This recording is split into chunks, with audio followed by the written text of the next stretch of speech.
Hello everyone, welcome to Sakshi cam classes.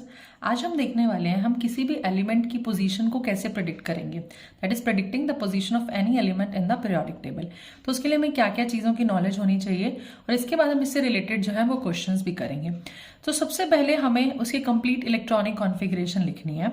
उसके बाद जो प्रिंसिपल क्वांटम नंबर है आपके पास वो पीरियड की बात बताएगा। जैसे जो आप बात करते थे क्वांटम नंबर्स में जो n की वैल्यू होती है वो आपके पास बताती है प्रिंसिपल क्वांटम नंबर, और वही हमें क्या बता रही है पीरियड के बारे में। उसके बाद सबशेल जिसमें लास्ट इलेक्ट्रॉन फिल हो रहा है वो बताता है ब्लॉक के बारे में कि कौन से ब्लॉक का पार्ट है, ये एस ब्लॉक का है, पी ब्लॉक का है, डी का है या एफ का है। ये इंपॉर्टेंट है आपके पास।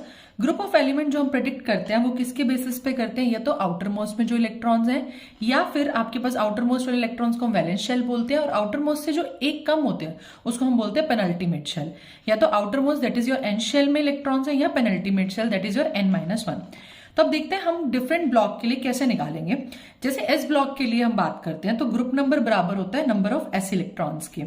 पी ब्लॉक की अगर हम बात करते हैं तो ग्रुप नंबर किसके बराबर होता है 10, इसमें आपने ऐड करने होते हैं नंबर ऑफ एनएस और एनपी इलेक्ट्रॉन्स। एनएस और एनपी इलेक्ट्रॉन्स में जो आपने 10 प्लस करना होता है। डी ब्लॉक एलिमेंट्स की अगर हम बात करते हैं तो ग्रुप नंबर किसके बराबर होता है n-1d, और ns इलेक्ट्रॉन्स को आप ऐड कर दो वही आपके पास क्या होगा ग्रुप नंबर होगा। और एफ ब्लॉक एलिमेंट्स के लिए ग्रुप नंबर हमेशा 3 रहता है। अब हम देखेंगे इससे रिलेटेड कुछ क्वेश्चंस।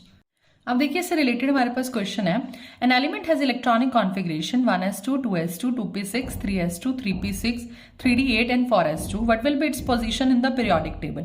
देखो यहाँ पर आ रहा है हमारे पास 3d8 और 4s2। जब भी डी ब्लॉक की बात करते हैं उसमें वैलेंस शेल में इलेक्ट्रॉन फेल होता है, साथ ही उसमें पेनल्टीमेट शेल में होता है। Valence shell is your outermost shell. यहाँ पर हो गई वैलेंस शेल आपके पास 4, दैट इज n की वैल्यू हो गई 4। और अगर हम डी की बात करते हैं तो इसमें n-1 में भी इलेक्ट्रॉन होता है। देखिए डी में आपके पास टोटल इलेक्ट्रॉन आ सकते हैं 10 और यहाँ है 8। दैट मीन्स यहाँ पर हमें इसको कंसीडर कर रहे हैं डी ब्लॉक का पार्ट हो गया। तो हमारे पास डी ब्लॉक एलिमेंट्स में वैलेंस शेल और पेनल्टीमेट दोनों शेल आपके पास फिल होती है, तो ये डी ब्लॉक का पार्ट है। हमें इसकी पोजीशन देखनी है पीरियोडिक टेबल में। तो जो भी आपके पास वैलेंस शेल है वही उसका क्या होगा पीरियड होगा। तो पीरियड तो हमें समझ आ गया कि वैलेंस शेल है 4, एन की वैल्यू है 4, तो पीरियड तो 4 होगा। अब ग्रुप नंबर के लिए मैंने आपको क्या बताया था, अगर डी की बात करते हैं तो एस और डी के इलेक्ट्रॉन्स को जोड़ दो वही इसका क्या होगा ग्रुप नंबर होगा। तो डी में 8 इलेक्ट्रॉन्स है, एस में 2 इलेक्ट्रॉन्स है, 8 + 2 विच इज योर 10। तो पीरियड 4 ग्रुप 10 आपके पास इसका आंसर रहने वाला है। नेक्स्ट क्वेश्चन है, elements A B C D and E have the following electronic configuration, जिसमें ए की है 1s2, 2s2, 2p2, बी की है 1s2, 2s2, 2p6, 3s2, सी की 1s2, 2s2, 2p5, डी की 1s2, 2s2, 2p6, 3s2, 3p2, ई की है 1s2, 2s2, 2p6, 3s2, 3p6। आपसे पूछा गया which of these will belong to same group. हमें क्या बताना है कौन से सेम ग्रुप में।